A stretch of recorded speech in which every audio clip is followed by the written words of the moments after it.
Assalamualaikum warahmatullahi wabarakatuh. Senang sekali ketemu lagi bersama saya, Elva Anggraini, dalam pelajaran biologi. Nah, sebelumnya kita kan sudah belajar apa itu biologi dan cabang-cabang ilmu biologi. Nah, kali ini kita akan belajar tentang ruang lingkup biologi lebih detail lagi. Selamat menyaksikan. Oke, kita flashback dulu tentang pengertian dari biologi itu sendiri. Biologi kan berasal dari bahasa Yunani, yaitu bios yang artinya hidup dan logos artinya ilmu.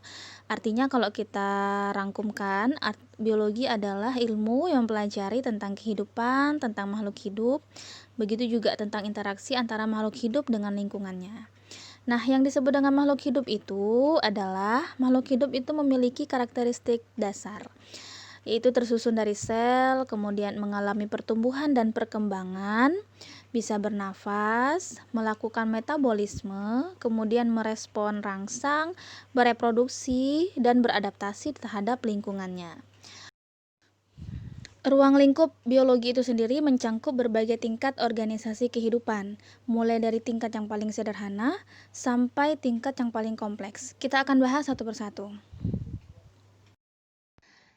Tingkatan yang pertama itu adalah tingkat molekul. Nah, molekul ini merupakan partikel-partikel penyusun organisme yang dibangun oleh atom-atom. Nah, atom itu sendiri misalnya karbon, kemudian hidrogen, oksigen, dan nitrogen. Atom-atom ini nanti akan menyusun sebuah molekul. Contoh, ada karbohidrat, kemudian protein, lipid, dan asam nukleat seperti DNA dan RNA. Di mana nanti molekul-molekul ini akan membentuk organela sel, contoh mitokondria, kemudian nukleus, lisosom, dan lain-lain. Kan molekul itu ada di dalam organel sel ini. Nah, nanti organel sel inilah sebagai penyusun dari sel. Sel itu sendiri adalah unit terkecil dari makhluk hidup. Setiap tubuh makhluk hidup itu tersusun oleh sel. Ada makhluk hidup yang tersusun dari satu sel atau uniseluler. Ada juga makhluk hidup yang tersusun dari banyak sel atau multiseluler. Nah, sel ini mampu melakukan semua aktivitas kehidupan dan reaksi kimia untuk mempertahankan kehidupan yang berlangsung di dalam sel. Karena di dalam sel itu terdapat berbagai organel yang menjalankan fungsi tertentu, misal yang tadi saya sebutkan, mitokondria, yang berfungsi sebagai tempat respirasi seluler. Kemudian juga ada ribosom yang berfungsi sebagai tempat sintesis protein. Kemudian juga ada nukleus yang berfungsi mengatur seluruh kegiatan sel.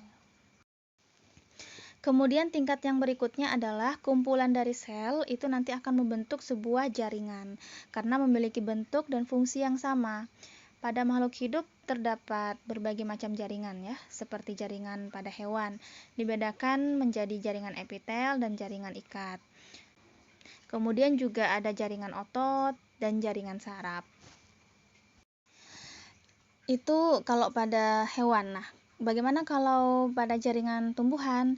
Itu dibedakan menjadi jaringan epidermis, kemudian jaringan parenkim, kemudian ada jaringan penyokong seperti sklerenkim dan kolenkim. Selain itu juga ada jaringan pengangkut seperti xilem dan phloem. Lanjut, tingkat berikutnya. Kumpulan dari jaringan itu nanti akan membentuk sebuah organ karena melakukan fungsi tertentu. Tubuh makhluk hidup ini kan tersusun dari berbagai macam organ. Misal ada organ jantung yang berfungsi sebagai memompa darah. Kemudian ada organ otak yang berfungsi untuk memproseskan informasi. Kemudian juga ada organ ginjal yang berfungsi untuk menyaring darah dan banyak lagi lainnya. Berikutnya, kumpulan dari organ-organ yang membentuk suatu sistem itu disebut dengan sistem organ. Ya, karena dia menjalankan fungsi dan tugas yang saling berkaitan satu dengan yang lainnya. Contoh, kalau di SMP kan kalian pasti sudah belajar nih sistem organ pada manusia. Ada sistem pencernaan, sistem pernafasan, sistem ekskresi, sistem reproduksi, kemudian ada sistem apalagi ya, sirkulasi dan banyak lainnya ya. Contoh nih, misal ada sistem pencernaan. Kan itu terdiri dari beberapa organ yang saling berkaitan satu dengan lain. Ada organ mulut, kemudian lidah, kemudian ada gigi, ada kerongkongan atau esofagus, ada lambung, ada usus halus, usus besar, dan anus ya. Jadi kumpulan organ inilah yang nanti akan membentuk sebuah sistem. Oke, berikutnya berbagai sistem organ yang tadi itu kan nanti akan saling bekerja sama dan akan menyusun tubuh organisme. Jadi tingkat yang berikutnya itu adalah organisme atau individu yang merupakan makhluk hidup atau tunggal. Contohnya nih, kita manusia ini kan tunggal ya, yang tersusun dari sel, kemudian kumpulan sel membentuk jaringan, jaringan nanti akan membentuk sebuah organ, kumpulan organ akan membentuk sebuah sistem organ, kemudian sistem organ itu nanti akan membentuk sebuah individu. Kemudian ada juga seekor, kalau hewan ada seekor tupai, seekor semut, kalau misalkan tumbuhan ada sebatang pohon, kelapa, dan lain sebagainya. Oke ya. Oke, lanjut tingkat yang berikutnya itu adalah populasi. Populasi ini merupakan kumpulan individu dari satu spesies yang berinteraksi dan hidup di wilayah tertentu. Contohnya, sekumpulan semut yang terdapat di batang pohon, kemudian kawanan rusa yang ada di padang rumput. Oke? Berikutnya adalah tingkat komunitas. Nah, komunitas ini merupakan kumpulan populasi dari berbagai spesies yang saling berinteraksi ya dan hidup di lingkungan tertentu. Misal, berbagai jenis populasi ikan yang hidup di laut. Oke? Berikutnya adalah tingkat ekosistem. Ekosistem itu sendiri artinya hubungan timbal balik antara makhluk hidup dengan lingkungannya. Artinya di sini ada interaksi antara komunitas dengan lingkungan abiotiknya. Jadi seluruh komunitas beserta lingkungan fisik atau abiotik itu saling berinteraksi. Inilah yang disebut dengan ekosistem.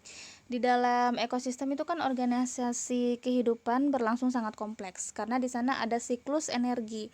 Ada proses makan dan dimakan. Ada juga proses jaring-jaring makanan.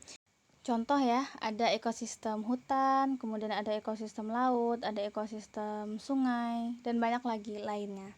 Oke ya, lanjut. Berikutnya adalah bioma. Artinya ada interaksi antara ekosistem yang meliputi wilayah yang sangat luas ya. Contoh bioma itu misalkan ada bioma gurun, kemudian ada bioma hutan hujan tropis, ada bioma taiga, bioma tundra ya. Ini kan bioma sudah kita bahas ya di materi yang sebelumnya tentang ekosistem. Coba diputar lagi ya videonya. Kemudian kan di bioma itu sendiri banyak sekali jenis individu atau populasi yang terdapat di dalam bioma itu sendiri. Misal nih, pada bioma hutan hujan tropis yang didominasi oleh tumbuhan tropis kan, terdapat keanekaragaman individu yang banyak di dalamnya. Indonesia sendiri memiliki bioma hutan hujan tropis, khususnya di Pulau Kalimantan ya, kita sendiri. Oke? Oke, yang terakhir, tingkat organisasi kehidupan adalah biosfer.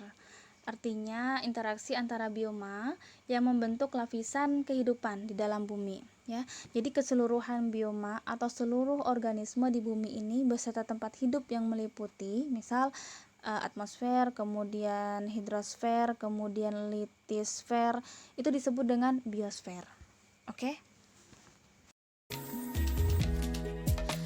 Oke, itu dia pembahasan ruang lingkup biologi tentang tingkat organisasi kehidupan. Ada tingkat molekul, kemudian ada tingkat sel, jaringan, organ, sistem organ, kemudian organisme, kemudian tingkat populasi, komunitas, ekosistem, bioma, dan biosfer. Nah, untuk kalian yang masih belum paham tentang materi tingkat organisasi kehidupan ini, silahkan diputar ulang videonya. Nanti kita akan lanjutkan di video berikutnya. Oke, assalamualaikum warahmatullahi wabarakatuh.